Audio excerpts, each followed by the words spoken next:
we'll call the meeting to order. And we'll have the roll, please. Mrs. Grant, Here. Mr. Malone, Here. Mrs. Lee, Here. Mrs. Here.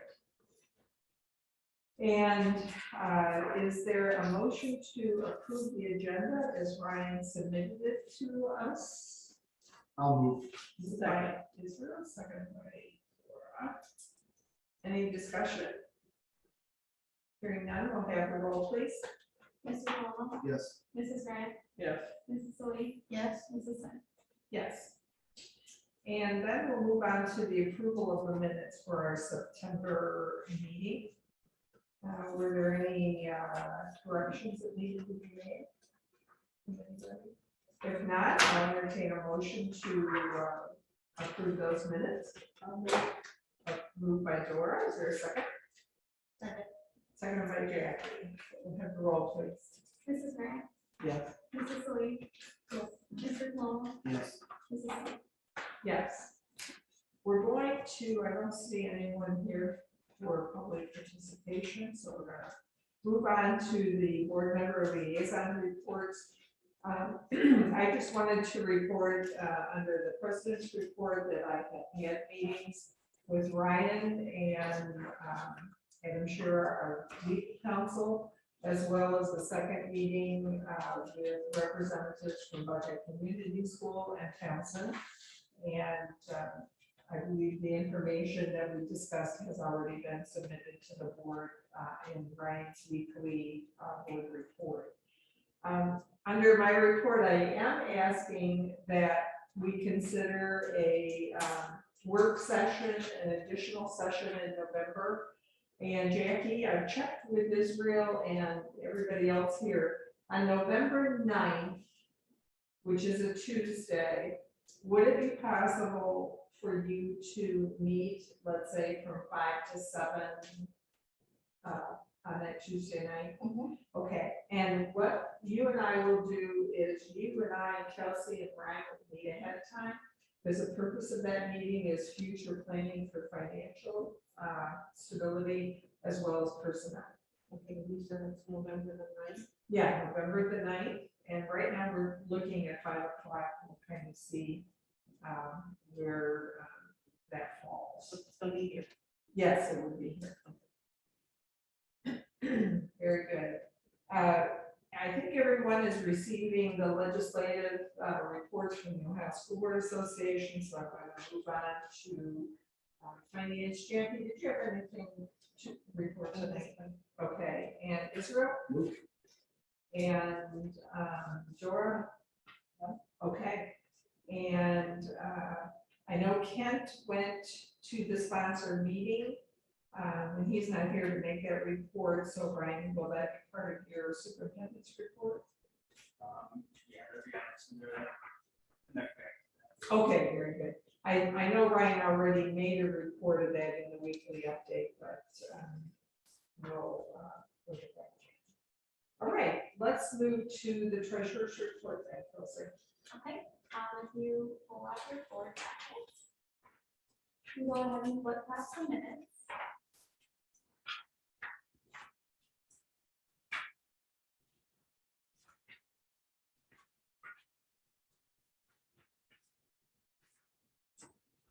Actually, sorry, I'm gonna start you with the other packet that was attached to the back. So I met with Katie Meyerholtz from Sandusky Family Health Services. We are looking into potentially utilizing their services here based on what Margaretta does. I think it would be a really good option. She gave me a lot of information. What I've included for you is the agreement that they have with Margaretta. She wanted us to have an example kind of the contract and the language to expect. Essentially, they provide a licensed social worker to be in the school. They have to maintain a certain caseload, but they handle all of the billing, all of the insurance. They accept Medicaid, so that would be great for a lot of our students. And they provide on-site counseling. Something that she and I talked about was potentially sharing who Margaretta's using until we can build up enough of a caseload and see, because he's so close and already right here, and she she was very responsive to that suggestion. It's at no cost to the school. All that we have to do is provide a space, a room. I had in mind Carrie's old office, it's kind of, because it was private, it would, the kids would feel like they were seen. I'm sorry, who's the old office? Carrie Bernard's, Okay, it's where the restrooms are, Yes. it's kind of tucked back, and it's Right. not like a glass office, so it would be private for the students. okay. Kathy Hall and I met and talked about how she feels about how Margaret is doing with it. She raved about it. She said it's been really great for them. It's been really beneficial to have the counseling on site. I do think it's something that we could really benefit from. I guess it's something that the administrative team will discuss further and maybe bring to the board, like at the next meeting, because it would be a contract that we have to approve. Timeline wise, because there are things that have to get approved on their end as well with their board, she told me maybe around like January could be like a starting point. So just something to keep in mind. I have one more item as well before I would But take can I it. ask you a question about that, Chelsea? Yeah, So is that related at all to the family health services of Sandusky? so the health services are a little bit more complicated because you have to provide, like, she told me that Sandusky is utilizing that, but they just remodeled all of their nurses' office, so they have sinks, they have like the kind of examination rooms that would be needed. We don't have that here, and I think that's kind of probably a high cost. I thought that's why we remodeled the nurse's office. A few years ago, Is Yeah, to those specifications. Oh, possibly have something, yeah. well, it is an option. Sandusky does utilize that option. They have the health services there as well. So we could talk further with her on that. Currently, since it was not being used, so we put the nurse in there, so that's where our nurse is currently housed, but we could, that would be, we would need to move some things around.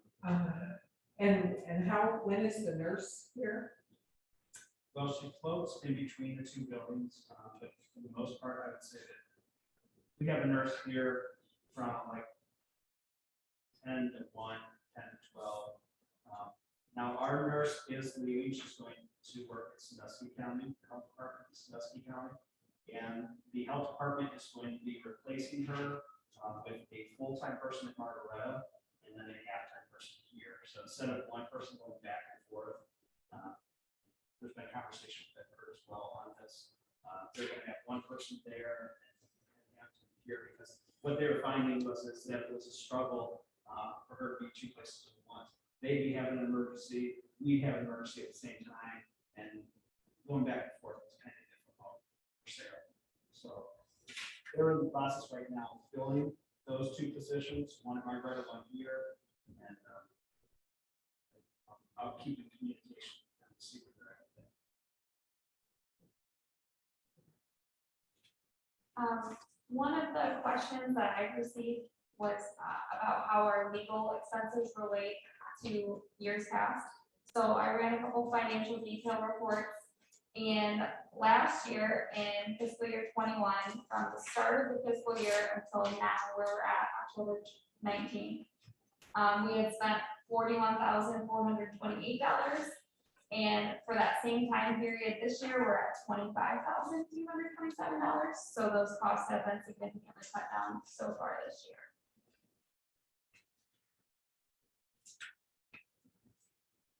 If we're ready to go on to the financial reports, we can start with the cash reconciliation.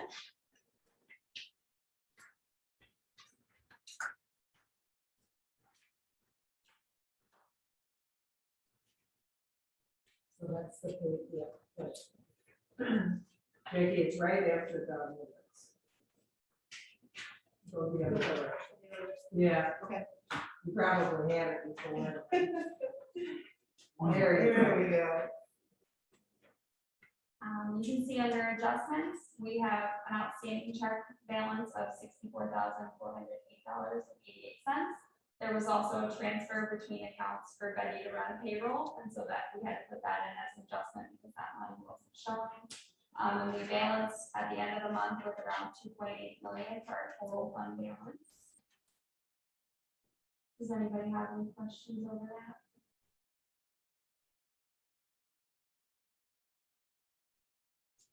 We can move on to our disbursement summary.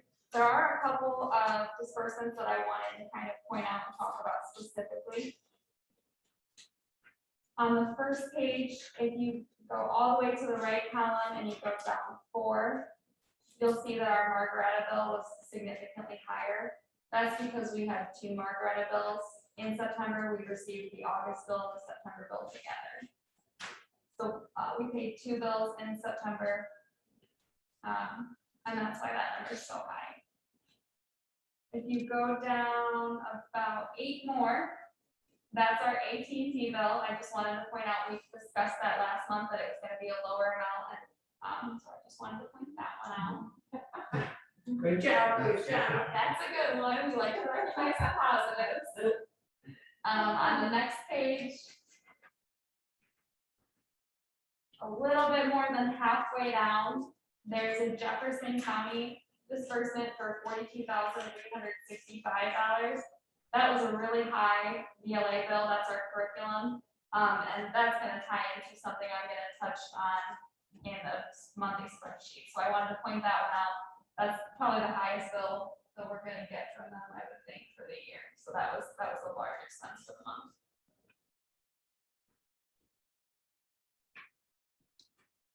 Yeah, that was higher because we had to basically renew everybody's license to start the year out. So we've got our outstanding disbursement summary, and if there's no questions on that, we can move on to the spreadsheet.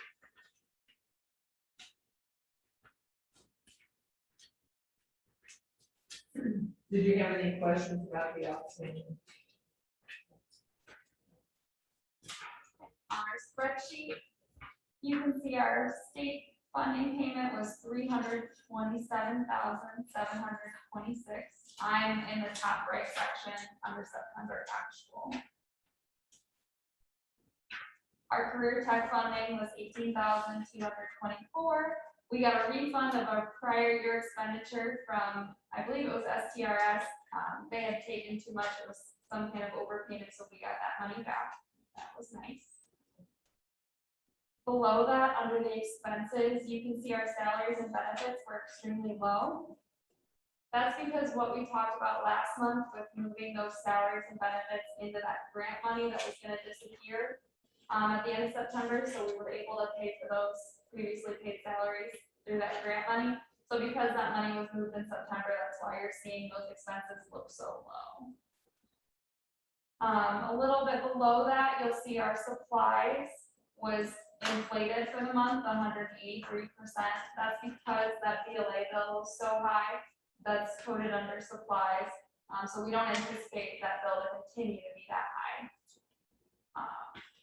A little bit lower under other objects, the 800s, again, inflated for the month, 162%. That's because we had 2 Margaretta bills, and part of that bill is under the other objects. If you look in the category to the left, you'll see that our percentages are still on target for those categories. The supplies were at about 21%. Other objects were close to 24%. We would expect to be at about 25% being 3 months into the year, quarter of the year. So despite that they were inflated for this month, they're still on track overall. So with income and expenses, we ended in the positive at around $279,781. So September was. Are there any questions over the spreadsheet? No, let's celebrate. Not too We're all bad. smiling. Yeah. I'm gonna have you skip this next one because I actually included it later. I must have accidentally copied it twice. So the next thing we'll look at is the monthly state foundation payment. I'll hold on to that here from September. So our October payment was significantly lower. We feel that there are a couple reasons for that. We don't know that the FTE was entirely accurate. We're hoping that it was actually pulled a little bit low. Also, if you look all the way to the right under the monthly payment If you go down 4, you'll see a negative amount for $2,429.94. That's our economic disadvantage funding. We don't anticipate that should be a negative amount. There was something that needed fixed with what students were being marked for that, and that was a focus this past week of getting that taken care of to try and get that funding straightened out. Yeah, we granted, actually Cindy Oshowski granted, she worked with Barbara White on the direct certification, and what that does is it identifies students by their first and last name and birthday. It helps us identify which kids automatically qualify as economic disadvantage because they have SNAP program, they're part of the SNAP program. So we had, just from that direct certification, we identified like 180 some students that were part of that program. So that allowed us to go in to dazzle and mark those students as economically disadvantaged, because some of those students we probably did not get a form back from the family, free reduced lunch form. So the students we did receive the form back from, we could identify them as economically disadvantaged. Those were already marked in dazzle, and then we were at a bunch of students from that direct certification, which is also tied to the food program as well.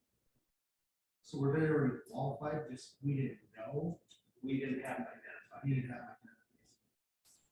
And they have to fill out. That's actually the first time we've ever done that direct certification, because being part of the food program introduced us to how to run that, identify that, and which also allowed us for dual purposes, the food program and also our marketing of economic disadvantage. That's all we're able to code those and mark those so that hopefully this coming month our monthly payment reflects it as well. So how did you realize that we just didn't have kids that should have been? I guess I'm just curious. I mean, we've typically gone off of the free and reduced lunch forms, but it's a challenge to get those back from families sometimes. We're trying, we've got all our teachers trying to work with their students to get those back from students and their families so we can identify those, but it is a challenge sometimes just getting them to turn. It's just a matter of just doing it. Please just do it. It's Yeah. an intimidating form. Okay. I mean, it's huge and there's lots of information and it asks a lot of things that typically they don't know. One part of it says if you receive government assistance, all you have to do is put your case number down. However, most of our families don't know their case number. And if we send that form, a lot of times it just doesn't come back. So it's good to know that we can tie, and pull those. Is it just a pen and paper thing, or is it something that?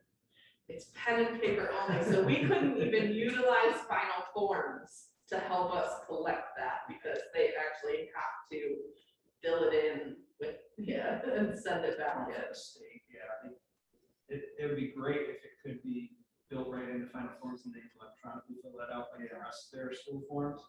It just doesn't work out. We could possibly attach it to like a PDF, but they would still print it off, fill it out, and turn it to fiscal year. Agreed. So we try to put the form in their hands, get them to take it home, and then hopefully get it back. Well, thanks. What is our percentage right now, our estimated percentage of economically disadvantaged? I don't have that number right off. Okay. It's at least 50%. I will get that though for that. Okay, that'd be great. Below that negative amount, if you go down another 3, you can see our career tech funding was almost cut in half. That's another item that the administrative team was working to address because we felt that was accurate. We're working on getting all of the CBI numbers to be pulled accurately, correct? Yeah, similar to last year, we had to go in, for students we've identified as being CBI, we have added a piece that I think was done several years ago. Actually, Steve might know, being part of CBI. The students now have to fill out a contract with the employer. And this came up as part of our FTE review, where they said, well, are you doing these contracts? And it was practice we were not doing, so we were going back to doing those where we have to have the employer sign off, the parent, student sign off, that they're working and that they're part of the CBI program. And we are not putting any time in from their pay stubs until we get that contract signed. We want to make sure that we're doing everything correctly, that what we're reporting in terms of those hours, work-based hours, is valid because we have the contract first. So once they're in that program, we also have them in a CDI related course. So Carrie Bernard at Current Circle helped us to put those 2 courses in to Dazzle, and then Jackie Jackson from NOECA has to go in there, and she has to work her magic and somehow tie those courses together. I don't exactly know the process of that, but I know that she has to help us out with that. And that's being done this week. We put our courses in, Carrie Carnhill, now Jackie's tying those together. So hopefully, the end of this week, our data gets pulled for next month's funding. Hopefully that's all in place, everything's good there, and in the months ahead, it'll be reflected in our numbers. In the next section, you can see our facilities funding was also a little bit lower than what it previously was. That's due to our lower FTE. At the very bottom right corner, you can see our total payment was $172,472.26. I just want to put that in perspective a little bit. Last month, we had our Jefferson Health bill, which was around $40,000. We had a VLA bill around $40,000, and our monthly Margaretta bill was $26,000. So on 3 bills alone, I was at $106,000. So it's definitely really important that we get that FTE up, and hopefully next month is going to reflect a larger payment. If there's no questions over that, we can move on to the FTE report. This is October's report, so this is what goes along with that payment that we just went over. You can see our school total was $389.58. So for the 3 months prior to that, it had been around $540. So it was significantly lower. So Ryan, you, in your weekly report, you reported, what, 556 or? The enrollment, as of this morning, as of yesterday morning, it was 522. We have throughout the year lost some because of the 72-hour rule. We are having occasional enrollments throughout the weeks, but at the same time, the kids that we have not been successful at getting them active and engaged, we have had to, by law, withdraw those students after 72 hours. So that has caused our enrollment to go down.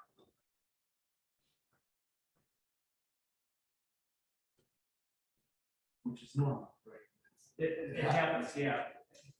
I will say our number of enrollments after the year started has not been as high as years past, but part of that is because we're in 6 counties now. In the past, we were at a larger footprint, so that might be part of that. Can these students be reinstated at any time? So if a student gets withdrawn to the 72-hour rule, what happens is we notify the district of residence as part of our process. We send them a letter so that they're aware that the student that lives in their district was withdrawn due to non-attendance. However, the student and their parent can choose to re-enroll Townsend if they wish, and we'll do everything we can to try to re-engage them in the education process if they do that.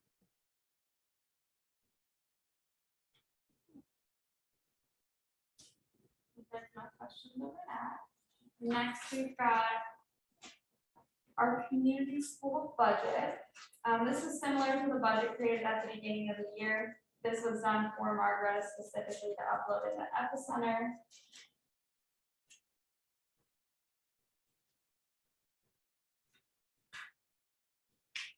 It was based on current numbers and not any potential hires that were not hired yet at the time.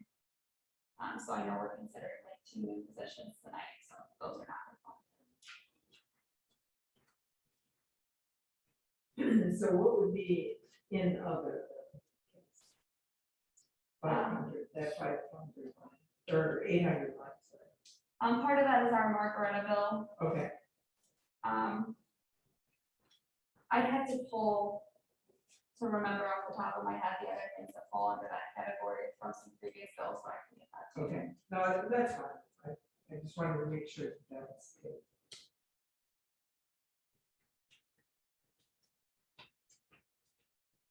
So is it a problem does it present a problem for us that today we had 522 students? This is showing 540 students.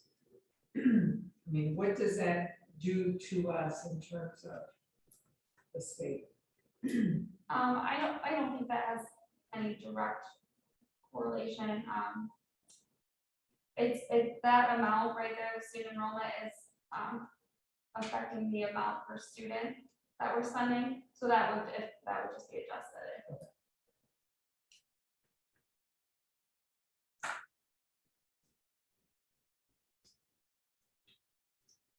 Following the community school budget, there is a special education expenditures report. This is just a summary of last year's. This data was pre-populated. I selected our school and they pre-populated the data. I only have one correction, that from what I could find in our financial data, I thought the salaries might have been slightly off, so I made a note of that. It's just I would create a text box. But other than that, everything was good. So this is just state provided data. The last item is the annual report of the school's special education and related services. This was completed by Ashley.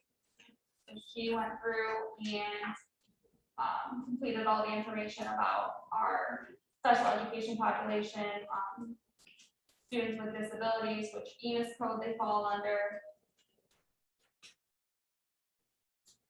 the staffing for the special education. This was a supplement to that document to help you identify the different coding for the different types of disabilities, like O1, multiple disabilities, which you got, just so that you had access to that to help with your interpretation.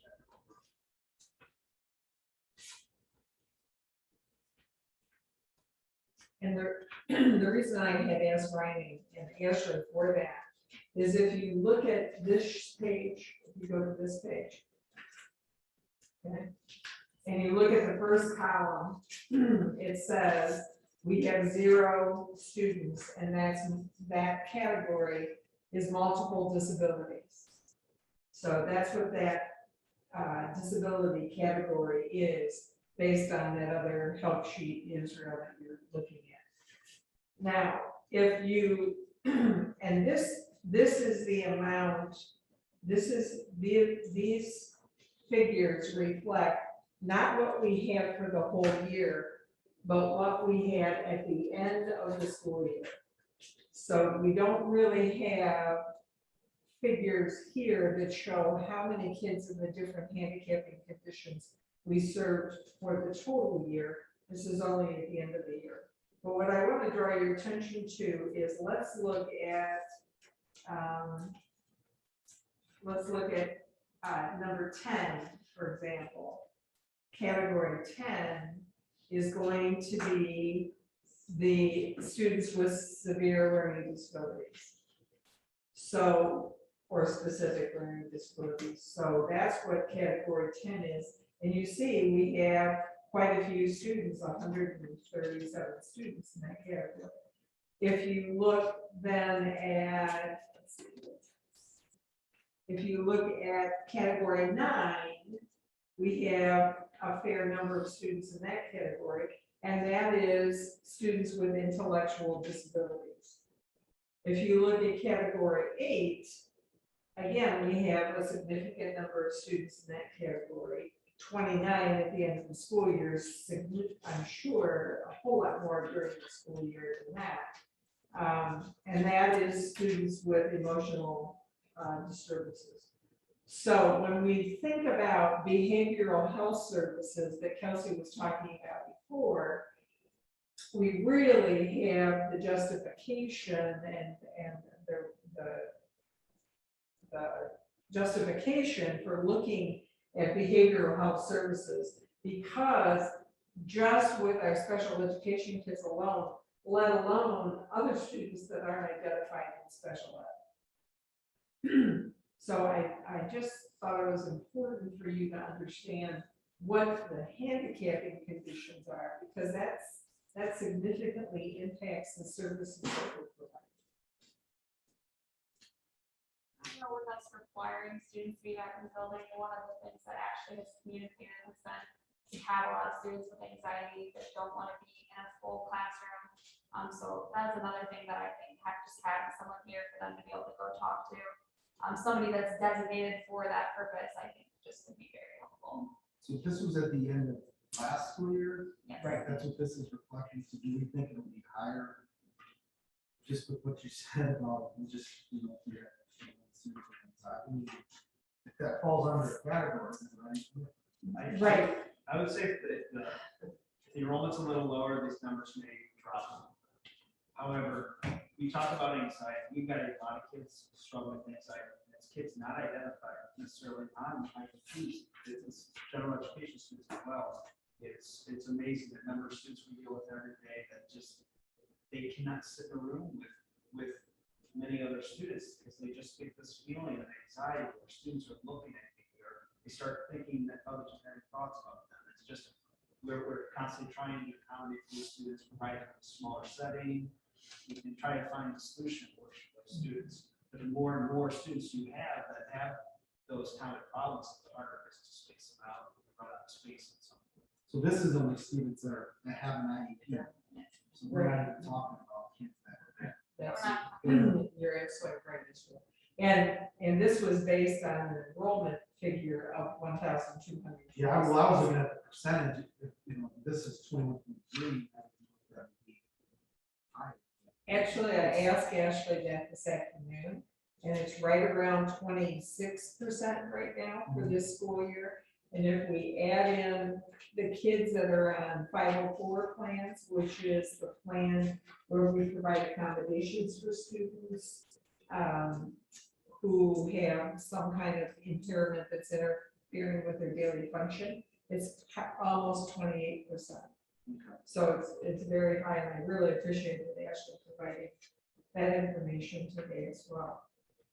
She wasn't able to be here tonight because of a medical concern, but she certainly helped as far as the information provided. And the anxiety issues that you were talking about is something I'm sure Steve can relate to that in terms of my brother. But any counseling service that I've had communication with over the last month, everyone repeats the same story in terms of students having difficulty with anxiety. You even talked about it with your guys, you know, just not being able to relate, the social communication skills have been impacted, and the anxiety is. I was actually listening to a psychologist and they said that the pandemic really affected that. Yeah. With the comfort of being back in school. The first 3 hours of my day today were for counseling students with social, emotional, and anxiety and family issues. That's all the first 3 hours for today. These are all new situations that they're all dealing with. You know. Yeah, You know. exactly. I said to all 3 of those students, I wish there was someone I could have you talk to Yeah. just today, so. At the center, we got a grant from the mental health board. We're in the schools, we've been going to Monroe Prep. That's a charter school they have in Sandusky. And those kids are off the chart. And when I say off the chart, they have no social skills. Some of them have just completely shut down. So we have an intense case manager and another case manager and another lady going in on Tuesdays and Thursdays over at that school, because they need it. Well, I think it all points to the services that we need to consider in the future. So, and I think the justification, the pandemic is just definitely justification for using those funds for that purpose. So, Oh, it wouldn't, it's at no cost to us. I'm sorry. It's at no cost to us. Right. Right. Oh, yeah, that's That's right. even better. Yeah. It's anyway. Yeah. So it's kind of a no-brainer. Very good. If there are no other questions, then that'll conclude the treasurer's report. Are there any other questions for Kelsey? Hearing none, is there a motion to approve items A through E of the treasurer's report? So moved. Moved by Dora, is there a second? Second by Israel. We'll have a roll, please. Mrs. Grant, Yes. Mr. Paloma, Yes. Mrs. Celine, Yes. Mrs. Smith. Yes. And now we'll move back a little bit, Mr. Keller, and we'll go back to the sponsors report. Thank you for coming. Did you enjoy the band I concert? did, and thank you for working with me. Yes, of course. My wife's over at Sports Center for volleyball, so I had to do the dad thing first, so thank you. You're very well. It was only 2 songs, so I wasn't here too late, but I just wanted to make sure You're get fine. down I's, cross T's. So my report is pretty brief. I will tell you, we had a good monthly meeting the other day, last week it was. And I feel that we are better off than we ever have been. And I say that because Ryan and Jean have been involved in the corrective action plan. And we feel awfully good about that. I know Ryan was communicating back to our email from our council about the things that were still maybe in process. But the majority of stuff in that email and that letter sent has been taken care of, which is really, really good. Just FYI, that is the earliest that those corrective action plan items have been taken care of. So that's a really good thing. One of those items, I believe, is on for tonight, which was the transportation policy. And we have uploaded the community school annual budget, as well as the special education expenditures report. Those two meet our deadline by November 1st in Epicenter. And then we are currently working on the sponsor annual report, which needs to be uploaded and communicated to all parents by November 30th. And we are well ahead of that game as well. I think our tentative date in Ryan and I and Ed Kurt's conversation was we wanted to try to have it out by November 15th. Last year we used the Jefferson County DLA communication means for that. This year, I think with your guys' change to final forms, that's going to be even better. So we're excited about that. We do have to provide in our upload in the spring the information or the documentation that tells the state that they have, you guys have fulfilled that requirement. But I'm very excited, and I think that with our November 1st site visit, once we get that done, we will be really sitting good for the fall of the year. So any questions? Thank you very Thank you, Steve. And just to circle back, certainly the training agreement that Ryan talked about with CBI is a piece of the puzzle with that. And they don't do a lot of CBI audits anymore because there is one person in the entire state, and he's, that person's got more duties than just CBI. But that will, once you guys get those training agreements signed by parent and student and employer, you guys will be in good shape. Thank you.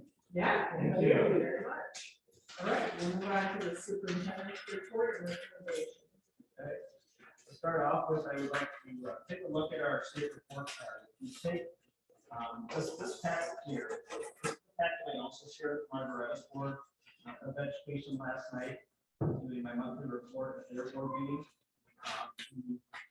The report card is the back 2 pages. This year, due to COVID, a lot of the, actually all the items are not super great, but there is still some data as part of our report card. And for the most part, it deals with the graduation rate.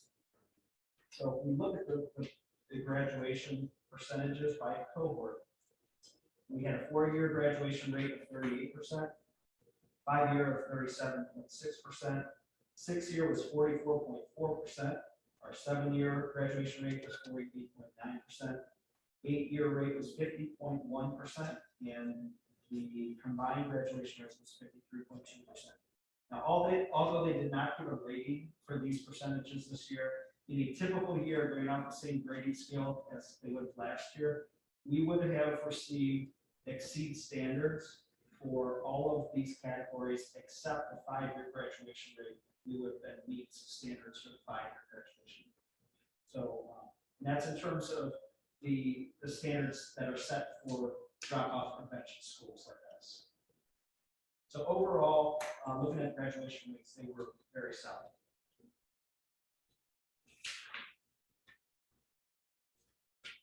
That is one of the goals that we have, is continue to help improve our graduation rate from year to year as well, and help kids to earn their diploma.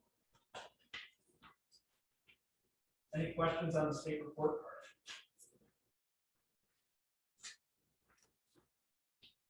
No, but thank you for providing that. Any questions? No. With that same packet, if you turn to the back of the first page there, we have a breakdown of our enrollment by school district. You can see where the students are coming from. As of yesterday morning, we had 522 students that were enrolled with us. And 514 of those were from within school districts that are within the 6-county radius. And then we still had a few students that are from the outside that were grandfathered in last year. We have 8 students currently that reside outside that 6-county radius. So over time, you'll see that number continue to get smaller until we eventually get zero outside the 6 counties. Hopefully that's because the students are graduating.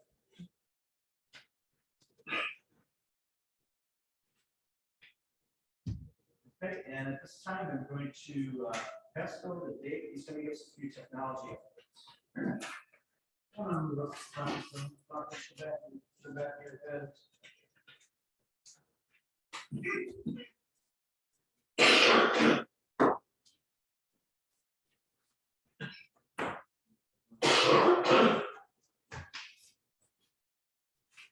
Okay, I have a habit of going on and on when it comes to technology, so Brian, give me the stage left. I'm going too long. This year, obviously, we started to, because of the ability for us to acquire grants to do one-on-one computing with our students, or one-to-one is what it's called, computing with our students. Currently, we have 329 Chromebooks in students' hands, which means that they can take them home with them and bring them to school. Although we generally discourage them, unless they absolutely need to have the Chromebook in school, we prefer they not bring it back and forth if they don't need to. It all depends on where they're assigned in the building. Most kids choose to because they like it. But they're learning, and we're learning to with regard to pretty much the administrative task of keeping track of all of this.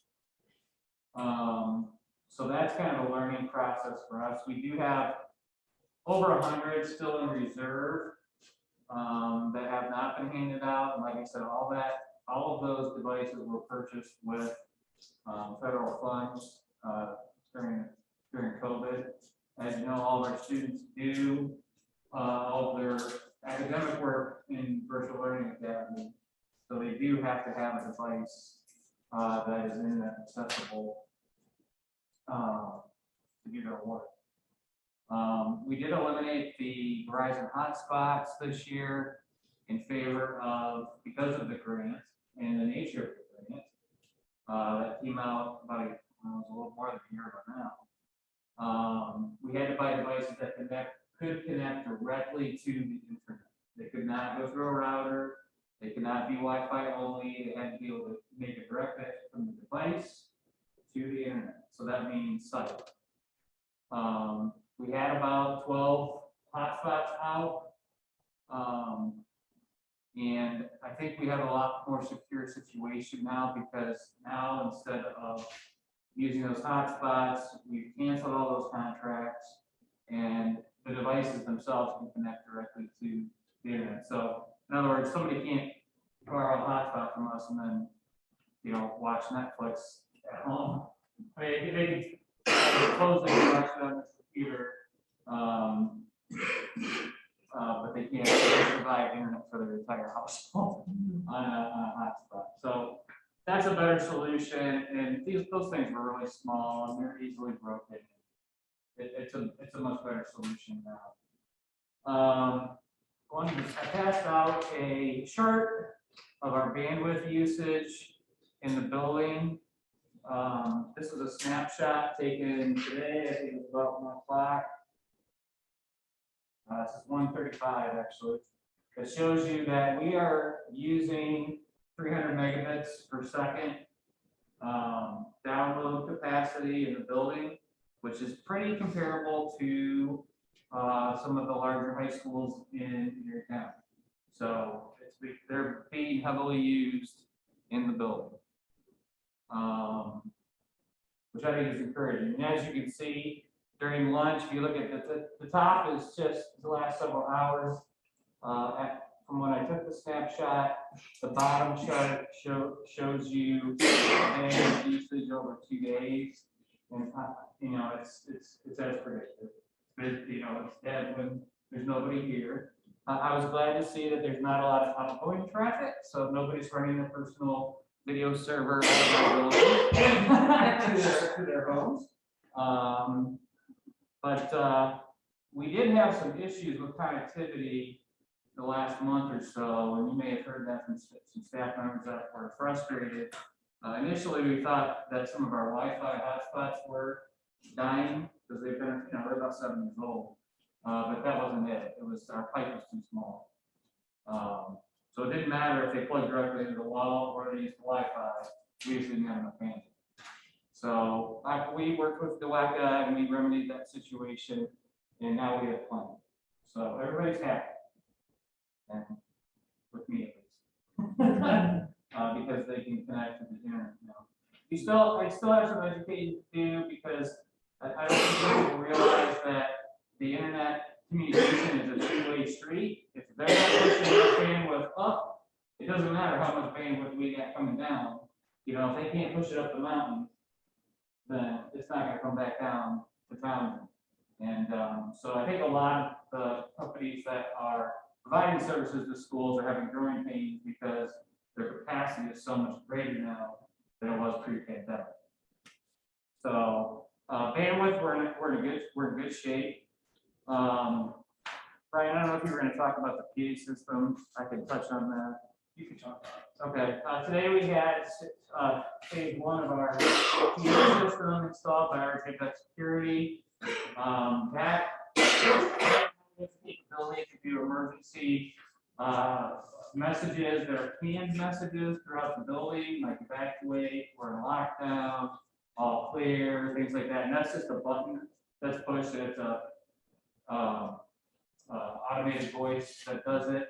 The second phase of the installation will be to add voice communication.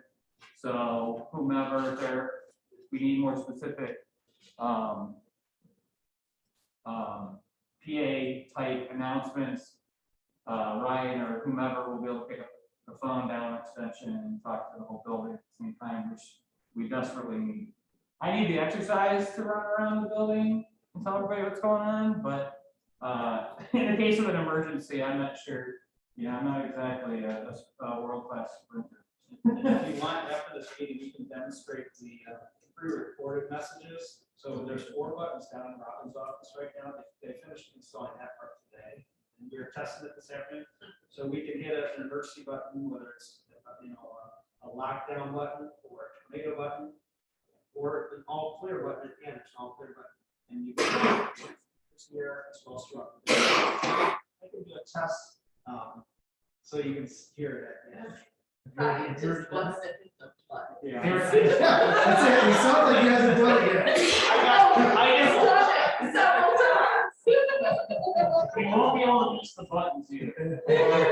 They're quite pronounced. The nice thing about this is that the board already approved this expenditure, but the it's the OFCC now, it used to be the OSFC.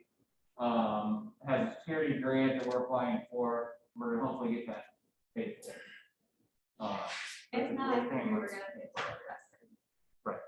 But Oh. I would prefer Right. a specific security grant that would. Yeah, we're also, Justify. we're also gonna add door controls to that, grant, proposal, so we can redo all of our door access with new stuff that's supported. If something goes wrong, we know who we call, ID systems, all that stuff, but that's obviously very expensive, so we're gonna write that into the grant. And that's due.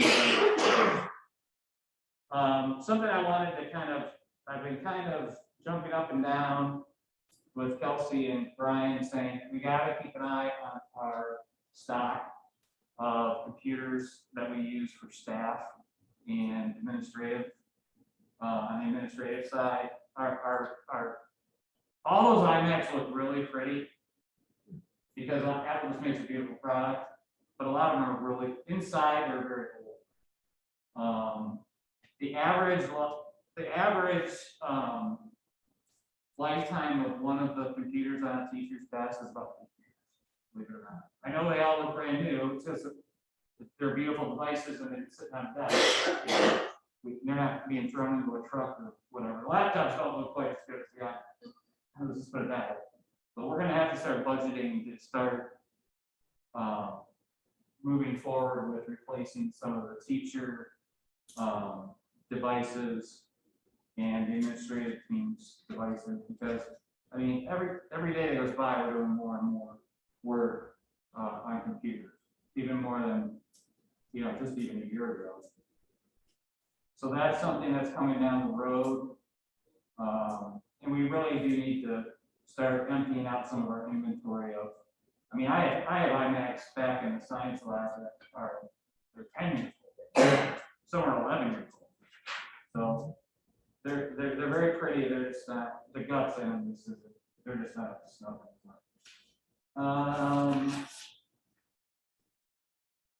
think that. Oh, the other thing that I worked with Mike before this, and Brian and Jeff, and now Kelsey, is trying to eliminate unnecessary contracts and find waste wherever we can.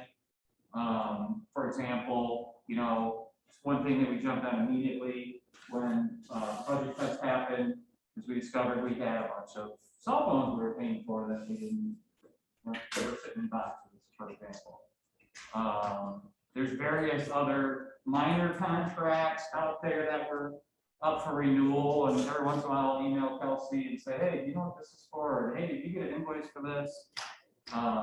But I think we're at the point now that we've eliminated a lot of that waste. It's taken a while just because, as a new regime, we didn't know everything that was being purchased and renewed in the past or what the purpose of it was.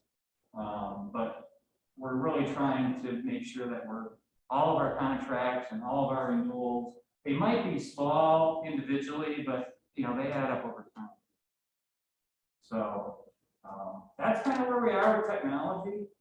Right now, the big thing we're looking at is a communication system that complements the PA system for when we're trying to talk to each other from one side of the building to the other. So we're looking into some options there. That would be helpful. I don't know if anybody has any questions for me? That's excellent, David. Thank you. All right. Very good to have that new information. Thank you, David. Yep. Moving on to our new business for tonight, I'm going to go through the items that we have here, items A through H. If you would like to split any of these apart and go separately, we can do that. I currently have them all put together. Item A is a recommendation to approve the award of high school diplomas to following students on successful completion of the graduation requirements as set forth by the state of Ohio. At the time of creating the board agenda, we have Bailey Jordan, Christian Orme, Brianna Shepard, Cooper Sparks, and Jayla Williams. Item B is a recommendation to approve the following policies as presented. Policy 229 is the child abuse and neglect policy. Policy 252 is the missing and absent children policy. And also we have a resolution in appendix 246B, which is a parental notification of Ohio core curriculum requirements. And these documents are copies in your folder here. These documents all pertain to the corrective action that we have as part of our sponsor compliance requirement. So we are trying to meet those requirements by adopting or approving these policies. Item C is a resolution to acknowledge Margaret's transportation policy as approved by the Margaret Board of Education on October 18, 2021. In relation to the following: handling emergencies on school buses and training drivers, employees, and students, compliance with various bus usage requirements listed in OAC 3301-83-20. So again, Margaret as Board of Education approved that policy last night, and then we are acknowledging the approval of that policy last night, which will help us meet one of the sponsor compliance items. Item D is a recommendation to approve a contract with North Central ESC for visually impaired services on an as-needed basis for the 21-22 school year at a rate of $75 per hour. And talking with Ashley, we have 2 students that are currently receiving services for visually impaired services. So this is not something new. It's something that's been ongoing. And actually, Margaret also approved a contract with them last night with North Central. Same thing. Item E is a recommendation to approve Becky Weedham for a part-time position for the front door monitor and COVID screener at a rate of $20 per hour for 5 hours per school day. Effective retroactive to October 11th, 2021, and to authorize the treasurer to execute the necessary contracts effectuate her plan. So she has been filling that position for us, and she's done a great job. Item F is a recommendation to approve Charlene Marchetek for a part-time position for data entry assistant at a rate of $25 per hour, 5 hours per day, and to authorize the treasurer to execute the necessary contracts to effectuate her employment. And along with that, we have item G, and I'll explain those here after I read both of those.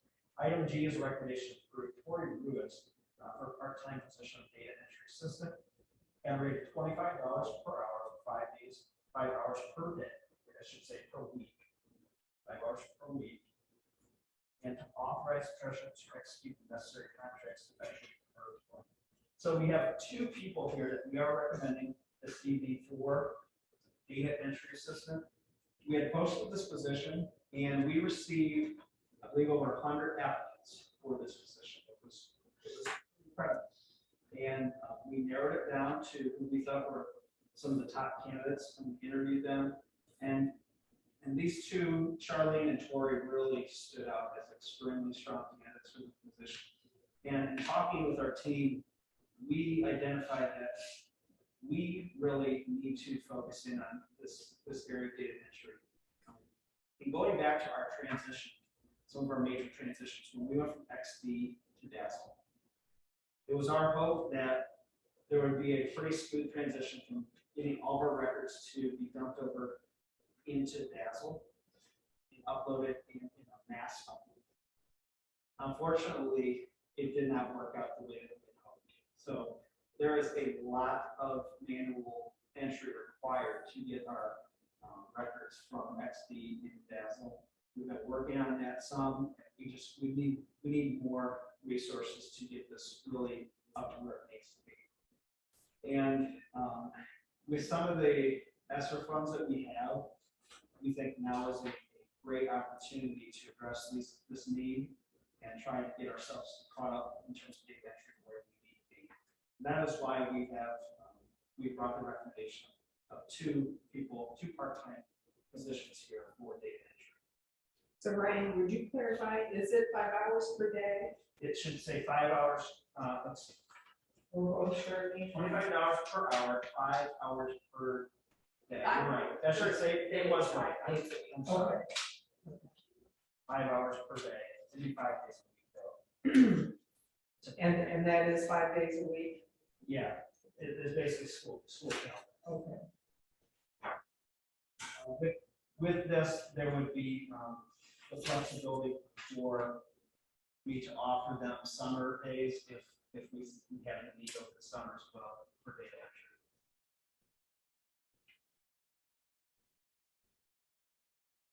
And then finally, recommendation here in H, item H is recommendation for the character and hours for supplemental position for COVID coordinator for 2021-22 school year. That amount of $2,000. The last several years, Carrie, we gave her this title, COVID coordinator, and Steve knows being COVID coordinator at Margaretta, now COVID coordinator with Mr. Taylor.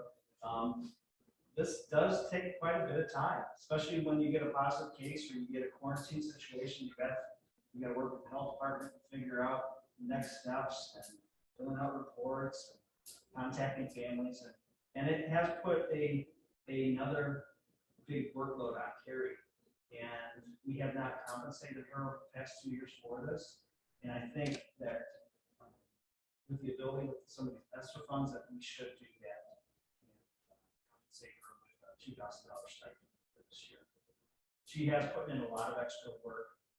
She's put in time outside her day to get some of her other work done in terms of family liaison and also some data entry she does as well. I think it would be a good idea for us to compensate her. Now, the 2,000, is that for the whole school year? To cover the school year, yeah, it's a supplemental. So it'd be on top of her current pay. It would come from ESSER funds. Right, are there any questions on any of the items?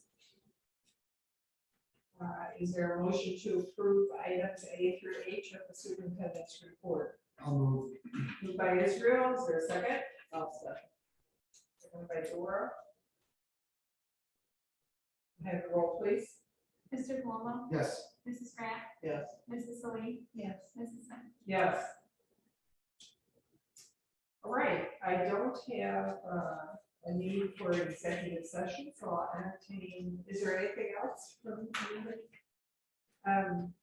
I did wonder, I wanted to let everybody know that Jackie is working diligently on public works. Now, are all of us assigned new coursework for the new school year?